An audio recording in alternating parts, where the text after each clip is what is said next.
বিপুল শক্তি নিয়ে আঘাত হানে ভূমিকম্প, এই দৃশ্যেই তা স্পষ্ট। বিশাল পাহাড়ের অংশ ধসে পড়তে দেখা যায় রাশিয়ার কামচাটকায়। বুধবার স্থানীয় সময় সকালে ভয়াবহ ভূমিকম্পে কেঁপে ওঠে রাশিয়ার পূর্ব উপকূলের কামচাটকা উপদ্বীপ। মার্কিন ভূতাত্ত্বিক জরিপ সংস্থা ইউএসজিএস জানিয়েছে, ভূপৃষ্ঠ থেকে 12 মাইল গভীরে অনুভূত হয় ভূমিকম্পটি। এরপরই আঘাত হানে সুনামি। উপদ্বীপটির বিভিন্ন অংশে আছড়ে পড়ে 13 ফুট পর্যন্ত উচ্চতার দানবীয় ঢেউ। ভূমিকম্পে ক্ষতিগ্রস্ত হয় স্কুল সহ বিভিন্ন স্থাপনা। পরিস্থিতি বিবেচনায় দ্রুত বাসিন্দাদের নিরাপদ স্থানে যাওয়ার নির্দেশ দিয়েছে মস্কো প্রশাসন।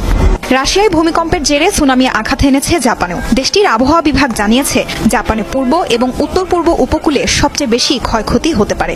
হোক্কাইডো দ্বীপসহ সমুদ্র তীরবর্তী বাসিন্দাদের উঁচু স্থানে আশ্রয় নেওয়ার নির্দেশ দেওয়া হয়েছে। দুর্যোগ এড়াতে জাপানের ফুকুশিমা নিউক্লিয়ার প্ল্যান্ট থেকে সরিয়ে নেওয়া হয়েছে কর্মীদের। রাশিয়ার কামচাটকা